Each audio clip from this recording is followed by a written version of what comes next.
नमस्कार दोस्तों, स्वागत है आप लोगों का हमारे चैनल मैथ्स मेकर में। तो हम लोग टेक्नीशियन स्पेशल पेपर कर रहे थे, ज़रूर आप लोग करके जाएं, एग्जाम में बहुत ही फायदेमंद होने वाला है। तो चलिए हम लोग पहला क्वेश्चन से स्टार्ट करते हैं। सभी क्वेश्चन जो है सिलेक्टेड क्वेश्चन है। सभी क्वेश्चन जो है रेलवे का जो भी एग्जाम टेक्नीशियन का भी हो रहा है फिलहाल, उसमें बहुत ज़्यादा चांस है पूछे जाने की। ज़रूर आप लोग करके जाएँ, ठीक है। जो भी पूछा जा रहा है उसी पैटर्न पे आधारित क्वेश्चन है। तो चलिए हम लोग पहला क्वेश्चन से स्टार्ट करते हैं। तो ये रहा हमारा फर्स्ट क्वेश्चन। क्या है? पी और क्यू एक कार्य को मिलकर 6 दिनों में समाप्त कर सकता है। पी और क्यू जो है, पी और क्यू को अगर मिलाते हैं तो किसी कार्य को मिलकर 6 दिनों में समाप्त कर सकता है। क्यू अकेला इसी कार्य को 10 दिन में समाप्त कर सकता है।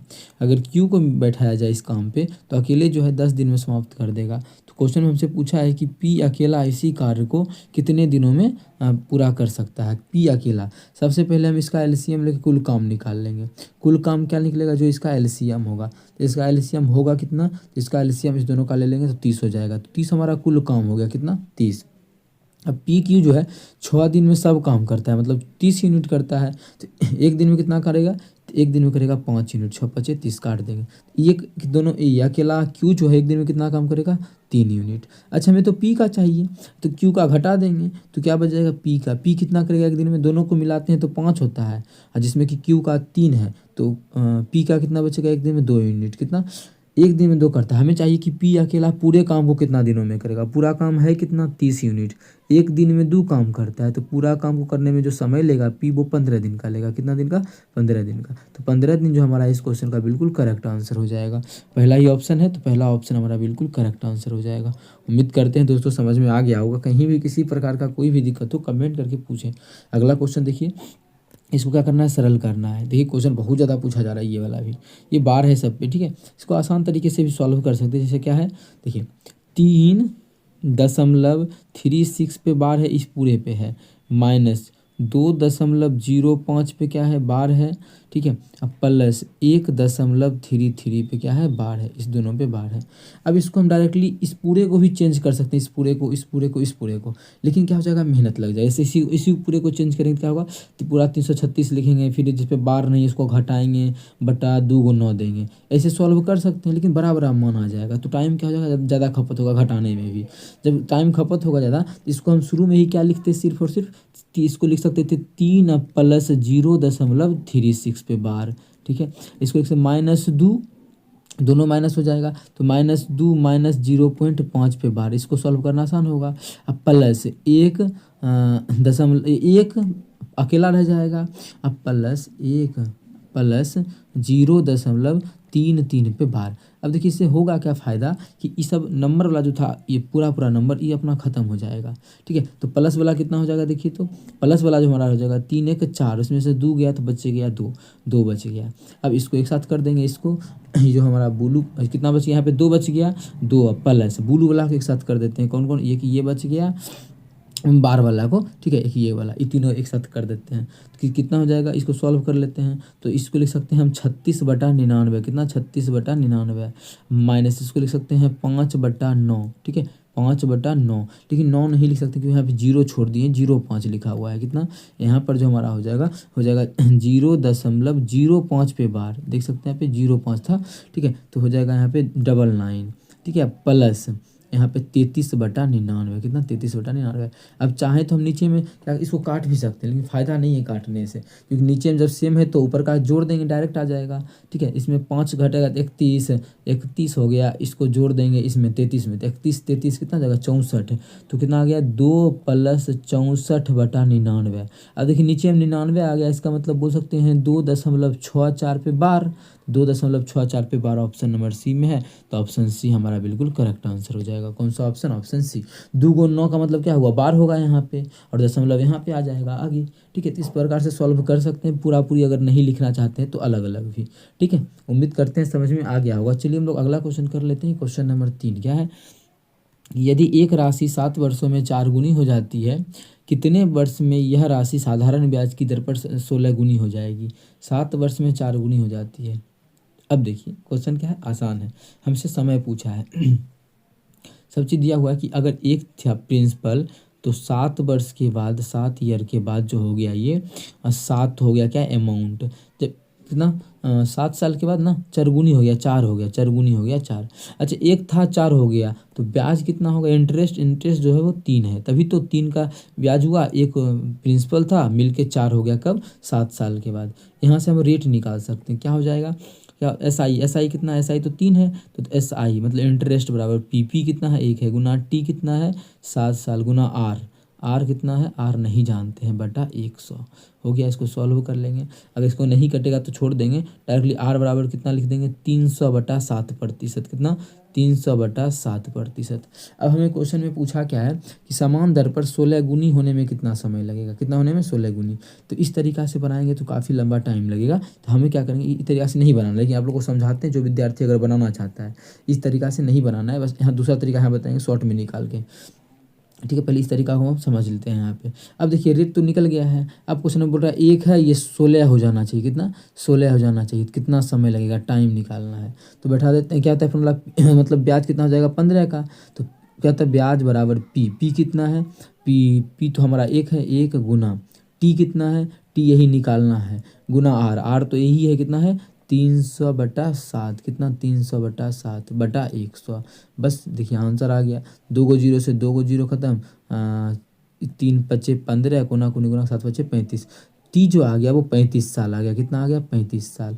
कितना? 35 साल, जो कि हमारा ऑप्शन नंबर डी में है। लेकिन एग्जाम में ये तरीका बनाना ही नहीं है, शुरू से हम बताए ये तरीका बस इसलिए कि जो बच्चा को लगता है कि अगर हम बेसिक भी सीखना चाहते हैं तो उसके लिए है। लेकिन एग्जाम में फिर क्या करना है, इस तरीका को ऐसे नहीं बनाना है, तब किस तरीके से बनाना है तो समझिएगा।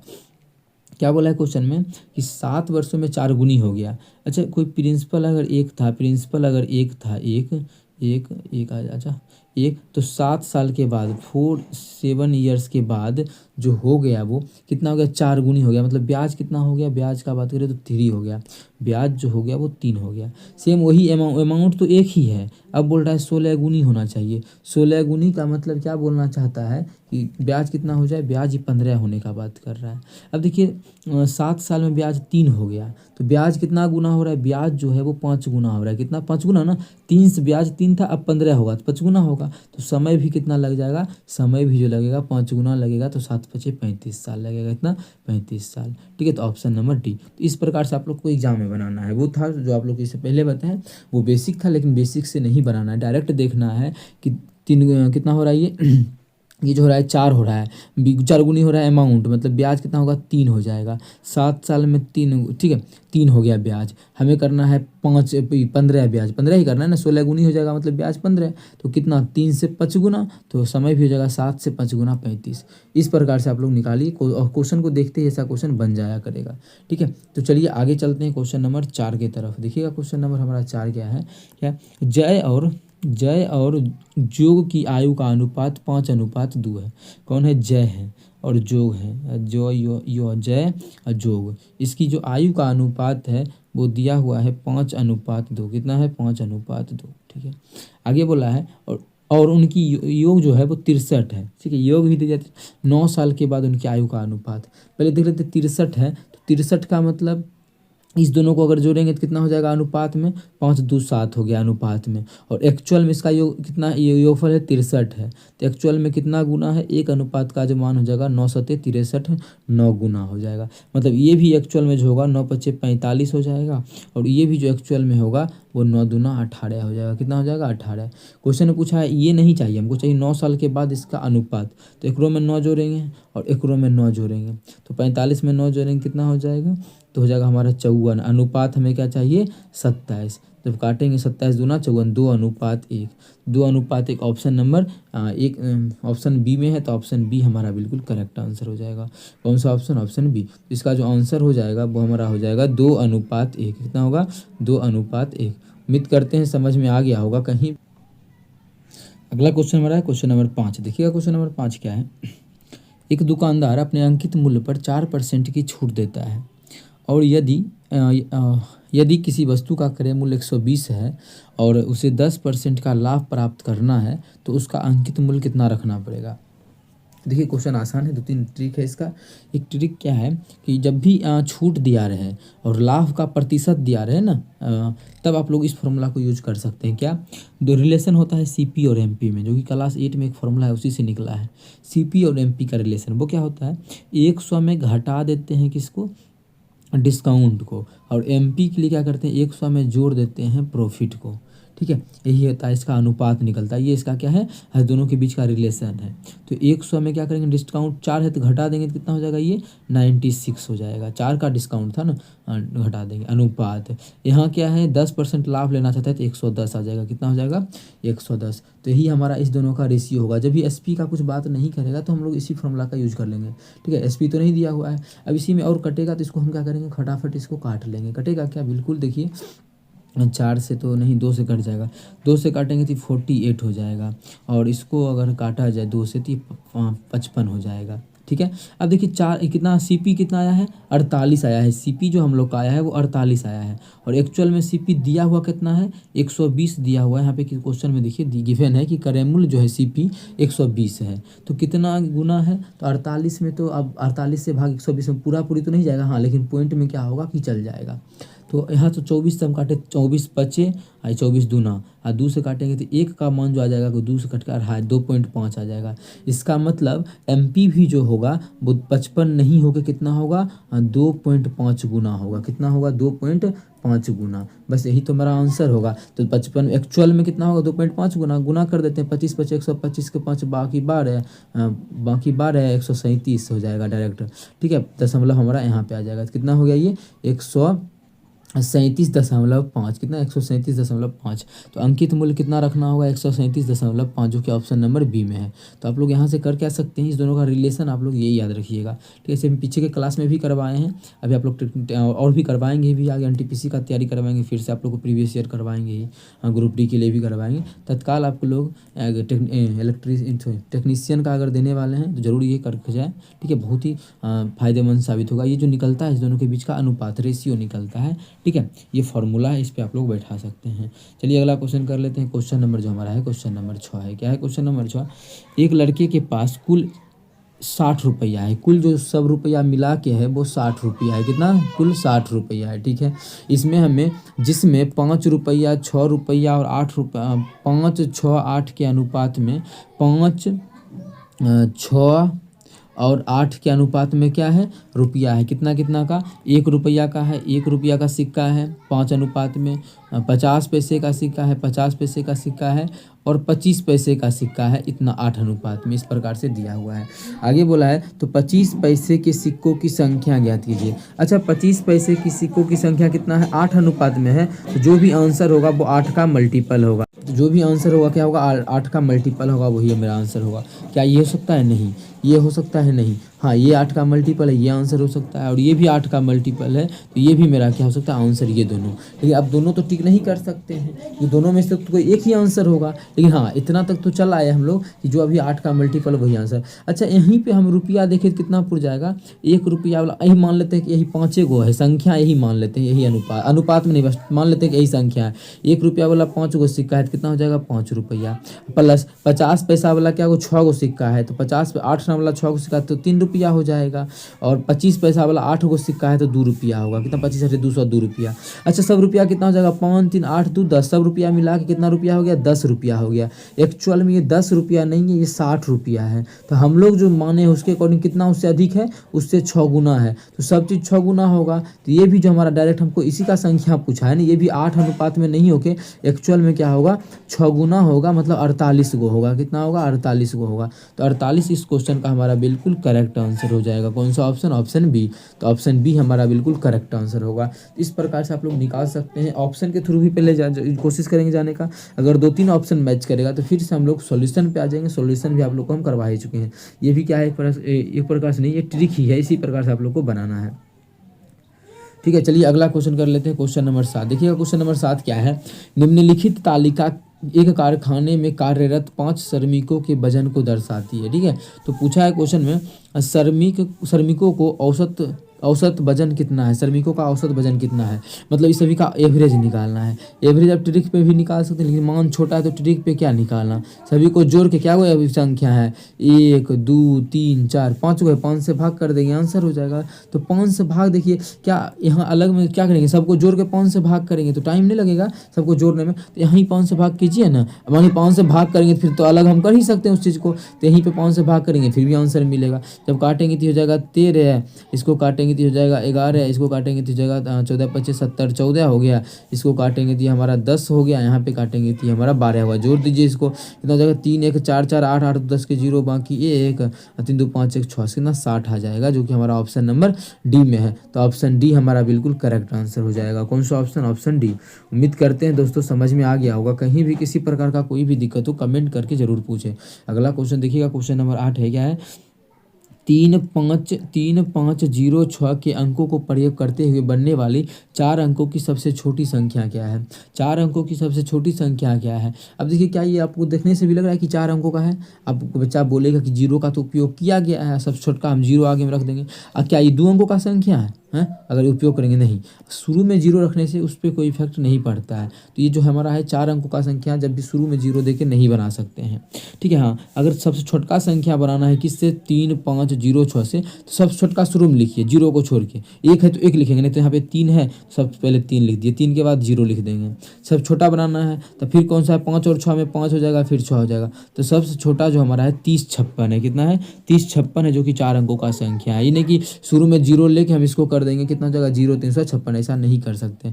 30 56 इसका बिल्कुल करेक्ट आंसर होगा। अगला क्वेश्चन हमारा है क्वेश्चन नंबर 9, क्या है एक मोबाइल के मूल्य में, आगे बोला है कि एक मोबाइल के मूल्य में पहले 20% की कमी हुई और फिर 10% की वृद्धि हुई, तो मूल्य में होने वाले परिवर्तन, ठीक है, टोटल ओवरऑल परिवर्तन क्या होते हैं, सक्सेसिव लगा सकते हैं, क्योंकि पहले बढ़ा फिर घटा, उसी पे बढ़ा हुआ मान पे घटता है या घटा हुआ मान पे बढ़ता है। जैसे पहले कम हो गया फिर बढ़ रहा है, या फिर पहले बढ़ रहा था फिर कम हो गया, या फिर पहले बढ़ गया फिर भी बढ़ गया, तो सक्सेसिव वहाँ लगा सकती है सभी नियम में। जैसे पहले क्या हुआ, कमी हुआ तो -20, ठीक है, अब फिर क्या हुआ 10% का वृद्धि हो गया तो +10, फिर दोनों को गुना करेंगे तो प्लस माइनस माइनस, और कितना हो जाएगा, दोनों गुना करेंगे तो 200 बटा कितना हो जाएगा 100। जब यहाँ से काटेंगे तो 2 0 से 2 0 खत्म, इसको सॉल्व करेंगे तो हो जाएगा -10 और -2 कितना हो जाएगा -12। माइनस का मतलब कमी कितना का, 12 का, तो 12 का ओवरऑल दोनों मिला के कमी हो जाएगा कितना का, 12% का, जो कि हमारा ऑप्शन नंबर सी में है। तो ऑप्शन सी हमारा बिल्कुल करेक्ट आंसर हो जाएगा। ये तो हुआ सक्सेसिव। बिना सक्सेसिव का अगर कोई बनाना चाहता है तो बिना सक्सेसिव का इस क्वेश्चन को कैसे डील कर सकते हैं वो देखिएगा। पहले क्या हुआ, 20% का कमी हुआ, 20% का कमी का मतलब 20% का फ्रैक्शन वैल्यू होता है 1/5, मतलब 5 का चीज़ था तो 4 हो गया, कितना हो गया 5 का चीज़ था 4 हो गया। और फिर 10% की वृद्धि हुई, 10% का जो फ्रैक्शन वैल्यू होता है वो 1/10 होता है, मतलब पहले अगर 10 था तो 10% 1 का वृद्धि हो गया, मतलब अब 11 हो गया। जब इसको गुना करेंगे तो 10 25 कितना हो जाएगा 50 हो जाएगा। इसको गुना करेंगे तो 11 चौके कितना हो गया 44 हो गया। अब देखिए कितना का कमी हो रहा है, कितना का 6 का कमी हो गया। 6 का जो कमी हुआ है वो हमारा 100 पे नहीं हुआ है, 100 पे होता तो परसेंटेज बोल देते हैं, 100 अपने 50 पे हुआ है। अब प्रतिशत निकालना है तो 100 का क्या 100 क्या कर देंगे, गुना कर देंगे। ये कमी हुआ है चिन्ह, ठीक है, कमी हुआ है ना, 50 था अब 44 हो गया तो कमी हो गया है। कितना का काटेंगे तो 2 बार में, इसको गुना करेंगे तो -6 दूना 12, मतलब 12% का ओवरऑल कमी आएगा। अगर आप लोग नहीं जानते हैं सक्सेसिव का तो इस तरीका से भी आप लोग निकाल सकते हैं, आसानी तरीका है। इसी तरीका से भी निकालिएगा, ज़्यादा टाइम सेव होगा। जब 4-5 बार दे देगा कि हाँ फिर बढ़ा फिर घटा फिर बढ़ा फिर घटा फिर बढ़ा फिर घटा, तब उस समय ये काम नहीं देगा सक्सेसिव का, ठीक है। तो सभी चीज़ जानना बेहद ही जरूरी है, जिससे कि आप लोग अच्छा स्कोर कर पाइएगा एग्जाम में। अगला क्वेश्चन हमारा क्वेश्चन नंबर 10, क्या है एक व्यक्ति अपने घर से 5 किलोमीटर प्रति घंटा की चाल से कार्यालय जाता है और उसी मार्ग से 20 किलोमीटर प्रति घंटा से अपने घर वापस आता है, तो यात्रा के दौरान औसत चाल ज्ञात करें। औसत चाल ज्ञात करना है।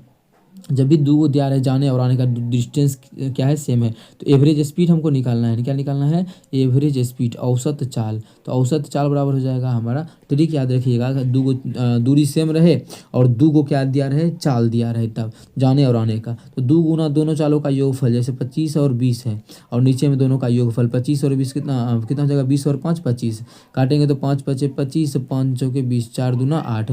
तो ओवरऑल जो उसका हो गया एवरेज स्पीड वो हो गया 8 किलोमीटर पर घंटा। कितना हो गया, 8 किलोमीटर पर घंटा, जो कि हमारा ऑप्शन नंबर बी में है। तो ऑप्शन बी हमारा बिल्कुल करेक्ट आंसर हो जाएगा। कौन सा ऑप्शन, ऑप्शन बी। उम्मीद करते हैं दोस्तों समझ में आ गया होगा। कहीं भी किसी प्रकार का कोई भी दिक्कत हो किसी भी क्वेश्चन में कमेंट करके पूछ सकते हैं। ये आपका अपना चैनल है मैथ्स मेकर। तो आज हमारा 10 क्वेश्चन कंप्लीट किया आज का, ठीक है। टेक्नीशियन का जब तक एग्जाम चलेगा 30 तारीख तक, तब तक आप लोग को डेली हम सोल्यूशन करवाएंगे। चलिए मिलेंगे नेक्स्ट वीडियो में। Thank you.